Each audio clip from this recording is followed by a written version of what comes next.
Vamos a hacer un ejercicio rápido, simple, sobre el uso de fasores y el análisis en circuitos de corriente alterna. Nos están pidiendo determinar el voltaje de entrada de este circuito, si el voltaje que pasa por este elemento A es este dado, mientras que por el elemento B también nos lo están dando.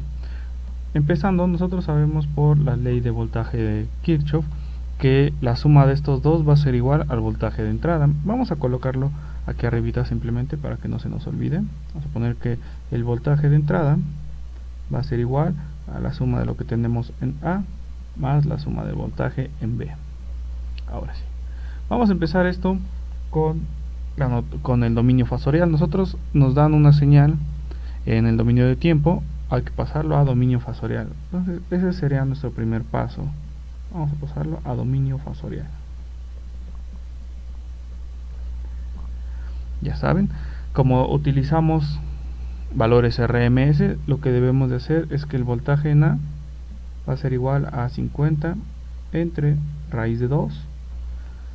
Por el momento podemos dejar la señal seno de 377t más 30 grados de ángulo de fase, mientras que para el voltaje B sería similar, la amplitud entre la raíz de 2 seno 377t, y esta señal tiene un ángulo de fase de 60. Ok, ahora sí ya lo podemos expresar en dominio fasorial, recordando que 50 entre raíz de 2 nos da un aproximado de 35.35. si hacemos las cuentas, si dividimos 50 entre raíz de 2, 35.35, mientras que el ángulo de fase de esta señal también lo tenemos, son 30 grados. Para el inciso B, haciendo las operaciones correspondientes, nos quedaría 21.21 con un ángulo de fase que también nos lo señala, son 60 grados. Ok, hasta ahí empezamos nuestro dominio fasorial. Ahora, el siguiente paso, lo que debemos de hacer es expresar esto con número complejo. Vamos a ponerle números complejos. Recuerden que utilizamos la forma polar, pero a fin de cuentas lo debemos de expresar como la suma de un entero, perdón, la suma de un real más la suma de su parte compleja. Lo primero que debemos de colocar es el número expresado en su forma polar. Recuerden que es la norma, o el módulo más bien dicho, del número complejo, que va a multiplicar coseno por el argumento, son 30 grados, mientras que para la parte compleja sería seno también del argumento. Este es para A. Voy a poner aquí, en el caso del voltaje A, lo voy a poner aquí. En el caso del voltaje B es igual a 21.21.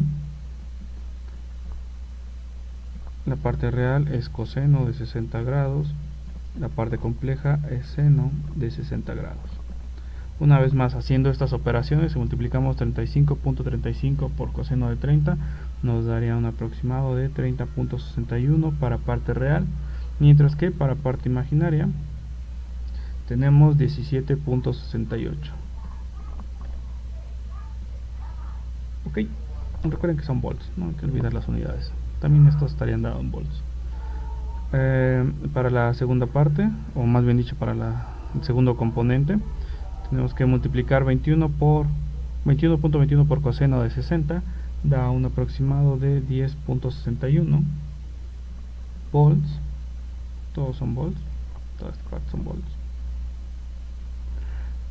En la parte compleja sería multiplicar 21.21 por seno de 60, que también da un aproximado de 18.37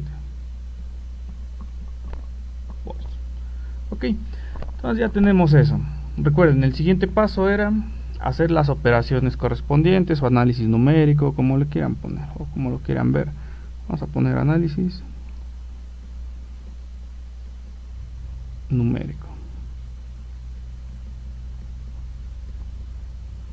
Ok, ¿qué tenemos que hacer? Pues las cuentas que aquí tenemos. Debemos, para encontrar el voltaje de entrada, debemos de sumar estas dos señales, y sabemos cómo sumar números complejos.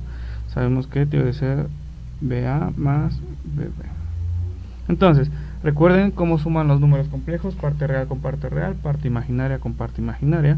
Por lo tanto, si sumamos las dos partes reales, 30.61 más 10.61, nos va a dar un resultado de 41.22 volts de parte real, más de parte compleja nosotros tenemos 17.68 más 18.37, que es un aproximado de 36.05.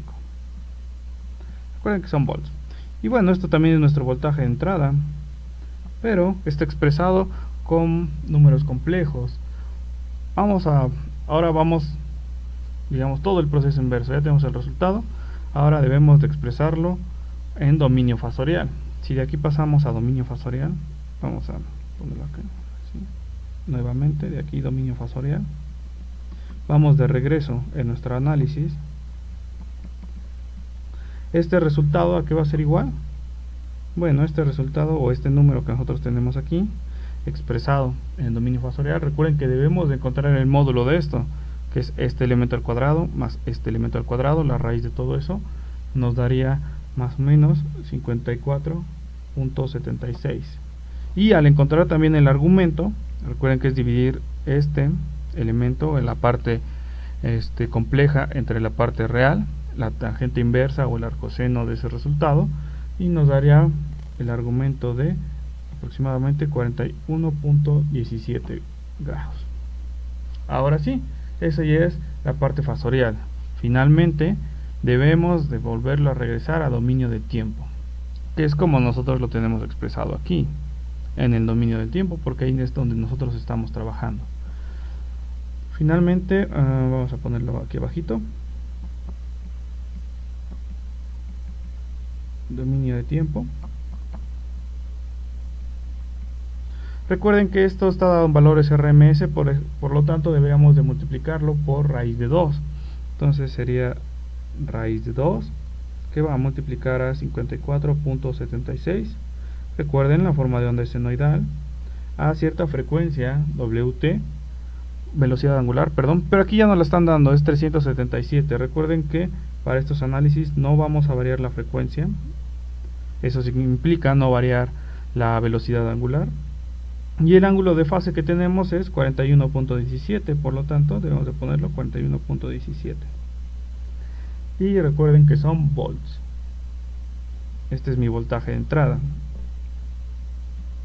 ¿Okay? Finalmente, si hacemos las operaciones, o la última operación, que es multiplicar raíz de 2 por 54.76, tenemos 77.43, es igual al seno de 377 más 41.17 de ángulo de fase. Y bueno, hemos encontrado resultado final. Sabemos que esta es la señal que alimenta al circuito. Vean que nosotros hacemos primero todos los pasos para hacer el análisis numérico y luego vamos de regreso. ¿Ok? Es el primer ejemplo.